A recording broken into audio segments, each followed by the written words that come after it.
All right, so welcome to our October team meeting slash Zoom meeting. I really like doing these on Zoom, and I'm hoping that the more we do them, that the more people we will have join us on these.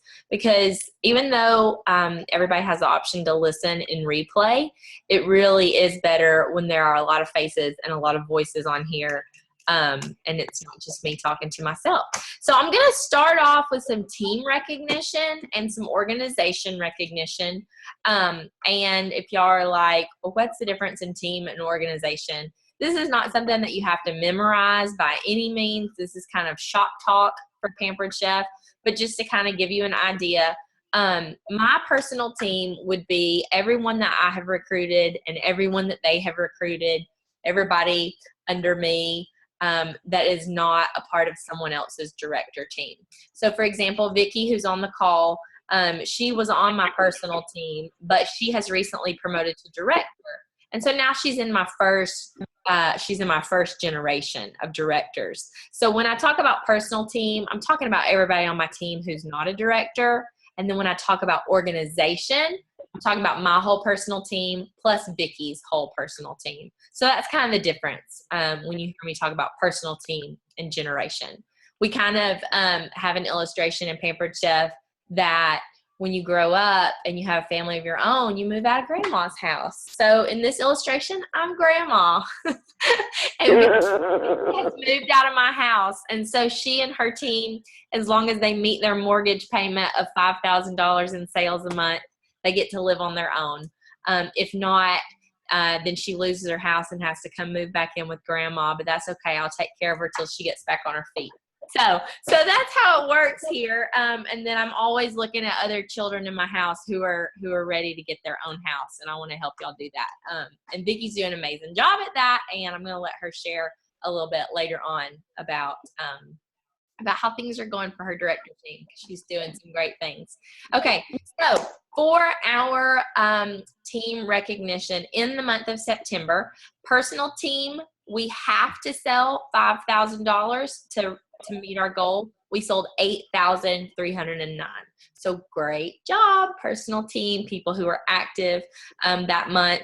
There were 7 people active out of our team of 27 people, and those 7 people did 13 shows. So good job to our personal team.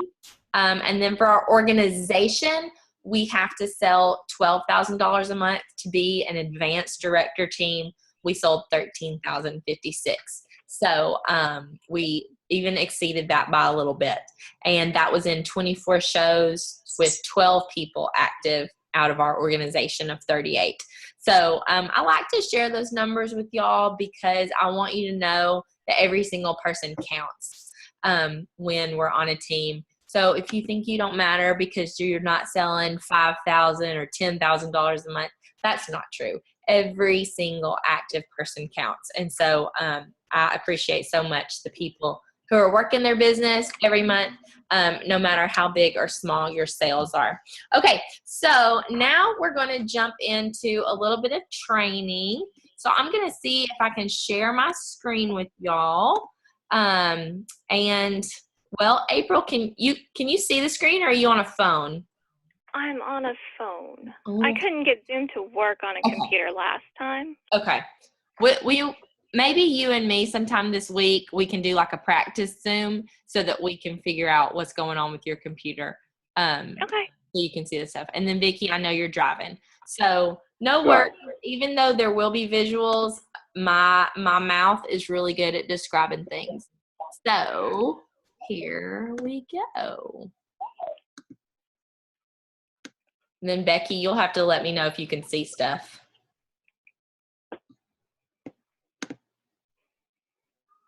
Sounds good. All right. You should be able to see my internet browser. Yes. You see it? Yay! Okay. So something I knew this was going to happen. Sorry, y'all. Recovering from bronchitis. Something that I have recently noticed, I don't know how I didn't know this. Becky and Vicki, y'all probably know this. April, you might even know it, even as new as you are. When you go to the Pampered Chef website on the home page for consultants, on Consultants Corner, when you scroll down to the bottom, on the left-hand side, they have a section called What's New for You. And anytime they add a resource or a training or a special or some kind of document to the website, they post it right there. Did y'all know this? Yeah. Oh, gosh. I didn't. Vicky, you didn't know it. So, see, there you go, y'all. Everyone can be a director here at Pampered Chef. Me and Vicky don't know what's going on. Okay, so I thought I would draw your attention to some of the things that are in that because these are the things that are new. When you go to that, there's a link where you can just click on fall/winter updated materials. And this is where you find all of the order forms for the new season. This is where you can look at the catalog from the season. This is where you can look at a list of all the new products and what their prices are.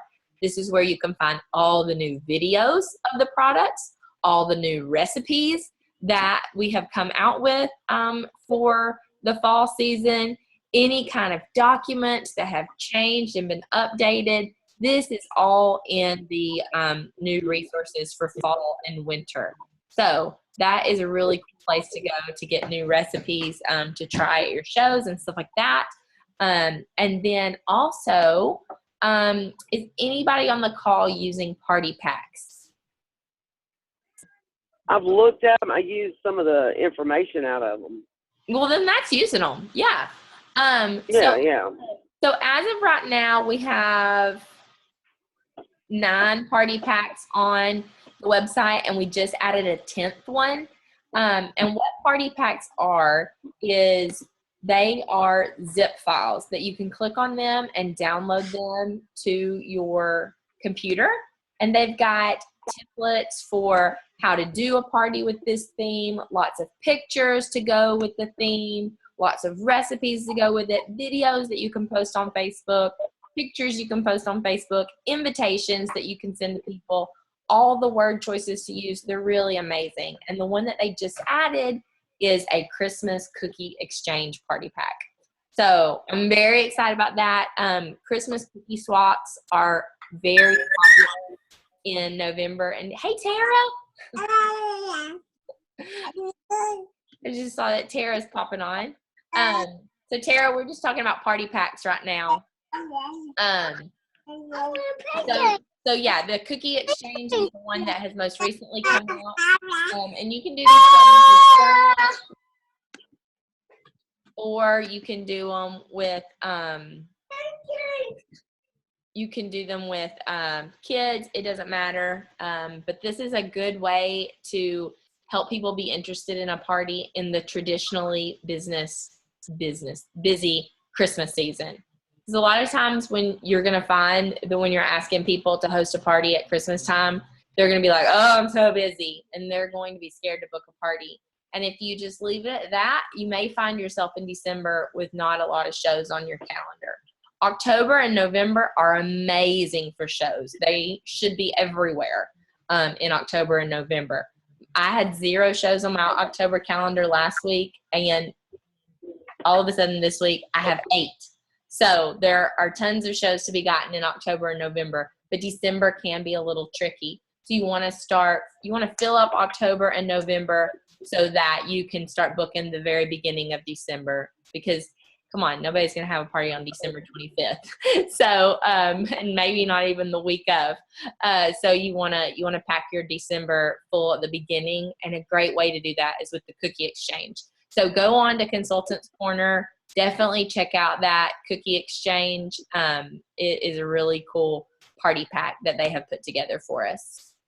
Any questions about the party packs?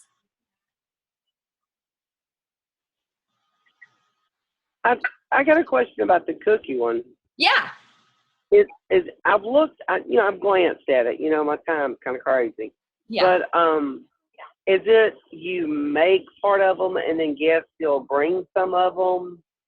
You can do their own to swap, or how do you do it? You can do it multiple ways. Some people get everybody to RSVP, and then they kind of like hand out Pampered Chef recipes. So they might say, okay, so-and-so, you're going to bring these peanut butter thumbprint cookies. Okay, so-and-so, you're going to bring these mint triangle cookies. and then everybody would bring them, and then the consultant would make a recipe, and everyone would swap what they brought. Or other ways that they do it is everybody brings like a package of sugar cookie dough, and the host would provide all these different mix-ins. And so then you take your sugar cookie dough, and so like say I might be at one part in the kitchen with sugar cookie dough mixing in craisins and white chocolate chips. And then Becky might be somewhere else, and she has her sugar cookie dough, and she's mixing in peanut butter and chocolate chips. And then somebody else is mixing in cinnamon. And then you roll them all into balls, and then everybody gets to take home like 10 cookies of every single recipe, and they're little balls that they can put in their freezer and just pull them out and bake them anytime they need them through the holidays. So those are really fun to do. And what you do is, in order for people to come to the party, they just have to order 2 of the metal baking sheets and a spatula. So that's kind of like their ticket in the door. And then you have guaranteed sales for the party. Right. And other ways that people do them is they may say, okay, we're going to make 3 Pampered Chef cookie dough recipes from scratch at this party. And they'll just show off their tools, and people can order tools like they would at a normal cooking show. There's lots of different ways to do it, and different consultants have been successful with all of these ways. Right. It's just something that it's just another way of getting people excited about a show. You know, it's just getting you in the door, getting you in front of people. And I'm sure somebody will figure out how to do a virtual cookie party. So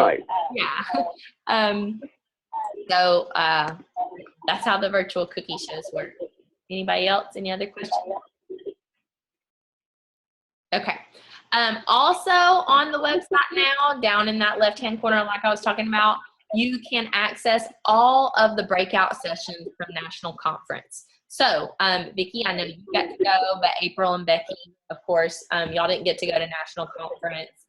You can listen to the trainings just like you were there. So when I was a brand new consultant, this was hugely helpful for me. I would listen to the breakout sessions on my computer or my phone while I was driving, while I was doing laundry, and I was just getting all these great ideas. It's like I went to conference in my bedroom. And so those are great. And then, as you know, or maybe don't know, October is Help Whip Cancer Month. And so this is when we sell usually a product where the proceeds go to the American Cancer Society. This month it is the infusion water bottle. So there's a flyer on the website, and if you don't know where to find it, just click on the Help Whip Cancer logo that's on the front of the website. Just click on that, and it will take you to where you can print off these flyers so you can post them at your shows, or you can post them on social media. You know, $1 for every water bottle that's sold is going to go to the American Cancer Society. So you may want to get an infusion water bottle, take a picture of yourself using it, do a Facebook Live video of the different fruit combinations that you can put in it, and say, hey, local people, I'm taking orders for these. You can pick them up at my house. And that way they don't have to pay shipping. And, you know, they are $19.50 each. So if you sold 11 of them, that would be a cooking show. That would be a $200 show. So, you know, if you're sitting there wondering, like, how am I going to be active this month? Sell 11 water bottles and you're going to be active. So that's just a little idea there. Yeah. Any questions about that? Okay. So I'm going to close out of that. Our company will announce our trip incentive sometime in December, and we will have a meeting where we get together in December, just because it's so much fun to watch the video together and find out where the trip is to. So there will be a live meeting in December for that. Okay. Sorry, I have to close out of this Facebook because it's blinking a message for me and it's distracting. So let me close out of that. I have a little sound clip that I want you guys to listen to. This is a podcast that I subscribe to. It's called Christy Wright's Business Boutique. I don't know if have any of you ever heard of Christy Wright Business Boutique? Anybody ever heard of Dave Ramsey? No. Becky, you liar. I haven't. Never heard of Dave Ramsey? Oh, Dave Ramsey. Yes. I'm sorry. I didn't hear that part. Dave Ramsey. Yeah. So Dave Ramsey has had so many women call in on his show, and they're like, I want to be home with my kids, or I already have a full-time job, but I need to make more income for my family. And so he has funded really a new company, and it's called Business Boutique. And the lady who's in charge of it, her name's Christy Wright. And their tagline is helping women make money doing what they love. And so most of their training is for women who are starting their own business, like on an Etsy shop, like, making wreaths or making jewelry or making candles or something like that. But I have started listening to it because they give you great marketing advice and time management advice and stuff like that, even for us. And it's kind of nice because I listen to it and they're like, hey, for Christmas, you make sure you have plenty of inventory. And I'm like, I don't, because I work for Paper Chef and they take care of all the inventory for me. So there's a lot of things on there that they give you tips for that you're like, oh my goodness, I'm so glad that I own my own business, but I don't own my own business. But the last episode had a few minutes at the beginning about surviving Christmas in your business, in your life, and with your money. And so I thought that this would be a good thing to share with y'all. So I'm just going to play this real quick as kind of like our inspirational portion of the meeting, because you guys know I'm about an inspiration. So here you go. Okay, so here's how we're going to do this. I'm going to give you 3 tips in each of these areas of your life. I want to give you 3 tips to survive Christmas in your business, 3 tips to survive Christmas in your life, and 3 tips to survive Christmas with your money. So first, let's look at our business. As most of you probably know, there is always going to be some sense of seasonality to your business. If you are a product-based business, for the most part, the majority of your sales are going to come during the fourth quarter. They're going to come in these last few months of the year. Now, if you're a service-based business, it may vary. If you're an event planner, for example, you may have a crazy Christmas season as well. The only exception to this would be those of you that might have more summer-based business, whether that's swim lessons or gardening or something like that. So for those of you that have a heavy Christmas season, let's talk about a few things that you can do to make sure that you maximize your sales and don't lose your mind in the process. The first thing I want you to do is I want you to set goals. Now, I teach about this a lot. I love setting goals in your business because if you don't know where you're going, you're not going to get there. But instead of setting big goals for the entire year, or maybe even a 5-year plan, I want you to set some goals just for the Christmas season. What do you hope to accomplish in your business this fall? What do you hope to gain in terms of customers or revenue or units sold? When you start to realize that you have goals just for this short window of time, it will help you make a plan to reach those goals. Then you're going to get to make the most of the next 3 months to make sure you're actually reaching it before you close out the year end. Second thing that I want you to do is I want you to work ahead. I know that right now with fall just starting, if you're in a part of the country where the leaves change, it's just starting to get that coolness in the air, and it may be hard to imagine when Christmas is right around the corner. But I'll tell you, if you'll do a little bit of work now, if you'll work ahead, maybe get some inventory built up, incentivize some advance orders from your customers, if you can plan now, you're going to make things so much easier on yourself during December when things start to really get crazy. So schedule some time in your calendar during the month of October and November to work ahead on your orders. Go ahead and stock things up on supplies. Make sure you're getting some of your best-selling items ready to go so that when those orders come in, you're ready to ship them and you don't have to make them all as they come in. And your third tip for surviving the crazy Christmas season in your business is I want you to make sure that you're communicating with your customers. And here's what I mean by that. Christmas may not be on your customers' minds either, but you know what? You can incentivize advance orders. You can email them, you can reach out to them, start to post things on Facebook with specials or getting some excitement around Christmas that will let them know not only to think of you for Christmas, but also it helps you communicate with them to set expectations. Here's what's really important with this. You set expectations on the front end with your customers, it helps them know how to interact with you. I'll give you an example that happened earlier this year around Mother's Day. I was looking on Etsy for a personalized piece of jewelry for my mother-in-law. And whenever I was looking, I noticed on one of the seller's pages that it said, all Mother's Day orders must be received by, and it had the date. And I looked at my calendar to find out what day it was of the week, and I realized, oh wow, I only have 2 days to order. What was so great about this is it took all of the thinking and calculating of the shipping time out of it for me. I could look and know that if I ordered by that date, I would receive the gift I wanted by Mother's Day. But it also helped the seller know that they're not going to be receiving orders very last minute and trying to scramble to get them out the door. It's a win-win situation for you as a business owner and for your customers. And even though your customers may not be thinking about Christmas, and it may be hard for you as well, you got to realize you only have 2 months left until Christmas. So you want to maximize that time and make as many orders as you can to maximize your sales this Christmas season.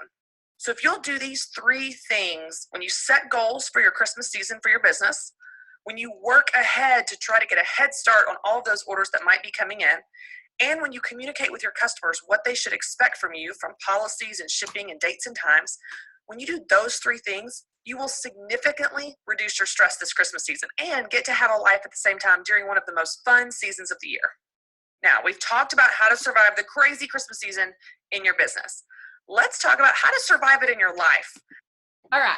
So if you want to hear how to survive it in your life, you'll have to go to her website and listen to it. But I just thought that those were some good ideas for Christmas in our business. So of those 3 tips that she gave, setting goals just for the Christmas season, October, November, and December, working ahead, and communicating with customers, which of those, what are some ways that we in our business can do those things?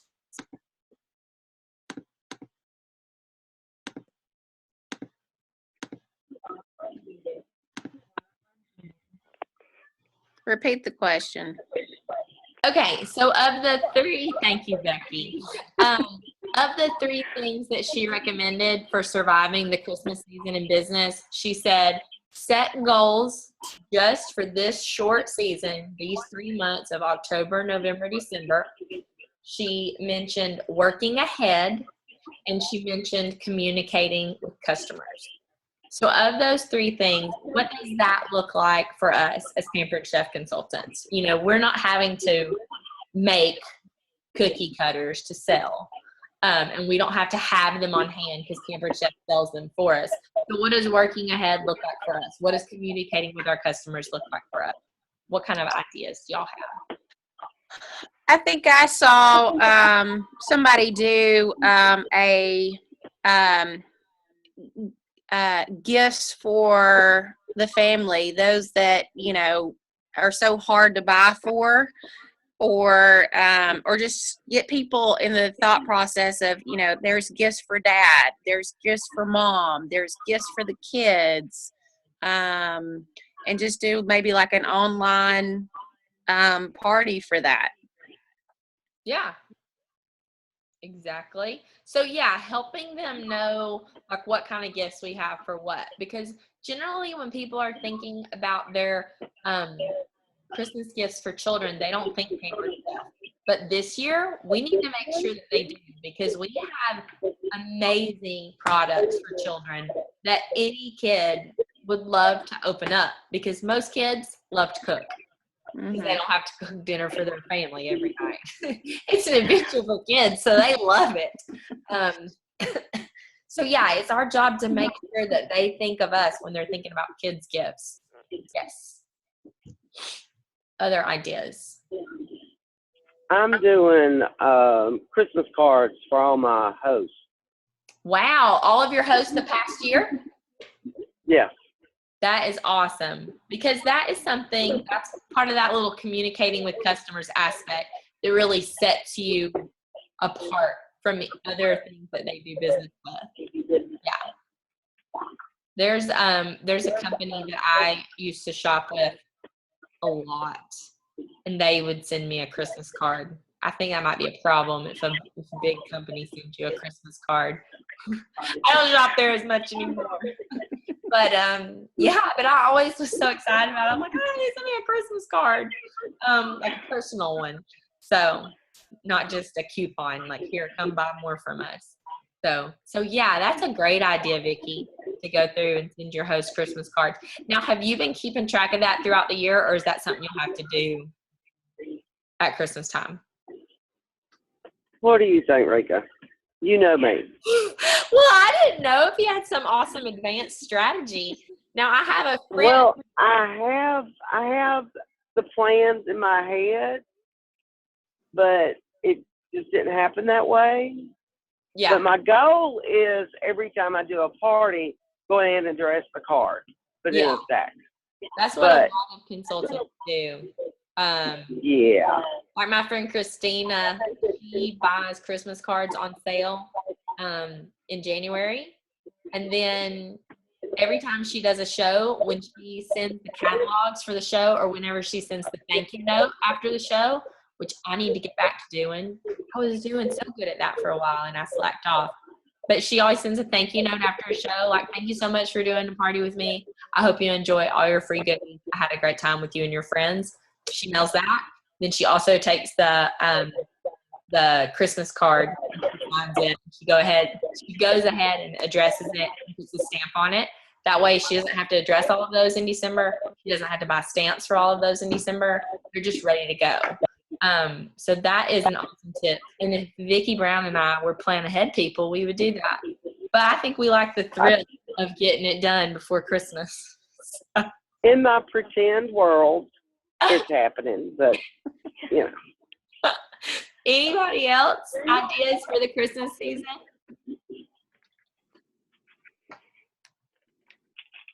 All right. Well, I'm going to end our call with some group recognition. Not group recognition. We did group recognition at the beginning. I'm going to do some individual recognition. So let me pull it up on my phone here. All right. First, I am going to go through the names of every consultant who was active in the month of September. So, active in the month of September, we had Sarah Walker. She's on Jennifer Lusk's team. Lisa Bell on my team. Brandy Hanna. Brandy, I apologize. I can't remember whose team you're on. Valerie. Mine. She's on yours? Okay. That's why Yeah. I have never seen her face to face, so it's hard for me to. I'm so much better if I see people's faces. That's why these Zoom meetings are going to help me. Valerie Sutton, who is sick tonight, so she couldn't be with us. Stacy Spain on Jamie Good's team. Brenda Poole on Vicki's team. Tara Spear on my team. Elaine Cobb on my team. Amanda McBride on Vicki's team. Jennifer Lusk on my team. Jennifer Moriale. Did I say it right, Becky? I guess. J-Mo on Becky. J-Mo. And then me and Vicki were active as well, which we better be because we're your directors. So those were all who were active. Those who earned the free apron were Jennifer Lusk, J-Mo, me, and Vicki. And then top three incels were number 3, Jennifer Lusk with $1,566. I don't have how many shows that was on my chart here. J-Mo was in second place with $2,243. And Vicki Brown was in first place with $3,740.79. Vicki was also our top recruiter for the month of September with two recruits, right, Vicki? Was it 2? Do you can't even keep it was up. 2 or 3. I don't remember. Every morning you wake up and you have new recruits. Yeah, it was 2 or 3. I They're don't remember. running together. Yeah. So, Vicki, if you want to go ahead and tell us, I wanted Vicki to share with you guys what it's like when you're working towards a goal and the whole month you feel like it might not come together and then it actually does. Tell us about that, Vicki. You got to keep pushing. I mean, and what was it, August? I didn't meet my goal for director. I was short by a couple $100. And yes, it made me sick that I was that close to, but my team's coming together. We're working together. I've got a great group up under me. and we just didn't make it. So we said, okay, we're going to do it for September. And we did. But it was down to the wire. And it was, I had told my husband a few days, it wasn't long before the month ended, that I said, I don't know if I'm going to make it or not. I said, I'm still a ways away, and I just don't know if it's going to happen. But I still believed, I didn't give up. And I went in and checked email, and I had a customer connect with me because they wanted me to call. And they were having problems placing an order. So we played phone tag a few times, and I finally got in touch with the customer. And he couldn't get his wife's discount to come up. And I told him, I said, well, I'll place it for you, no problem, And he said, well, it's about a $2,000 order. And I was like, I'll gladly place that order for you. No problem. And come to find out, I worked with him. I turned it in.